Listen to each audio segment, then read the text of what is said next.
ఎడపల్లి మండలంకు చెందిన పలువురు బీఆర్ఎస్ నాయకులు మాజీ మంత్రి బోధన్ ఎమ్మెల్యే సుదర్శన్ రెడ్డి సమక్షంలో కాంగ్రెస్ పార్టీలో చేరారు. వారికి కాంగ్రెస్ పార్టీ కండువా కప్పి పార్టీలోకి సుదర్శన్ రెడ్డి ఆహ్వానించారు. సిరికొండ మండలం జగదంగ తాండాకు చెందిన మాలావత్ రవి నాయక్ను జిల్లా యూత్ కాంగ్రెస్ పార్టీ జిల్లా జనరల్ సెక్రటరీగా నియమితులు కావడంతో మండల నాయకులు రవి నాయక్ను సన్మానించారు.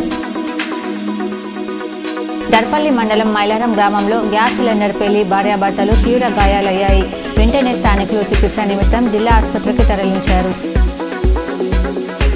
నిర్మల్ జిల్లా బైన్సా ప్రభుత్వ ఆసుపత్రిని స్థానిక ముదోల్ ఎమ్మెల్యే పవర్ రామారావు పటేల్ పరిశీలించారు. జిల్లా ఆసుపత్రిగా చేసేందుకు కృషి చేస్తానని హామీ ఇచ్చారు. హైదరాబాద్లోని TPCC working president MLC Mahesh Kumar గౌడ్ను మర్యాదపూర్వకంగా నిజామాబాద్ జిల్లా గౌడ సంఘం నాయకులు స్వామి గౌడ్ తదితరులు కలిసి సన్మానించారు.